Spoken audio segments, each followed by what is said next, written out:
এক আশাকর্মীকে মারধরের প্রতিবাদে থানায় ডেপুটেশন দিলেন অন্যান্য আশাকর্মী ও কিছু এলাকাবাসী।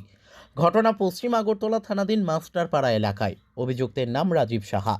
আক্রান্ত আশাকর্মী লক্ষ্মী দেবনাথ পাল সোমবার পশ্চিম আগরতলা থানায় দাঁড়িয়ে জানান, প্রথমে অশ্লীল ভাষায় গালাগাল, তারপর তাকে মারধর করা হয়। ওনার মেয়ে এগিয়ে এলে তাকে ভীষণভাবে মারধর করে রাজীব। পরে লক্ষ্মী দেবীর সময় অসিত পাল আসলে তাকেও মারতে যায় রাজীব।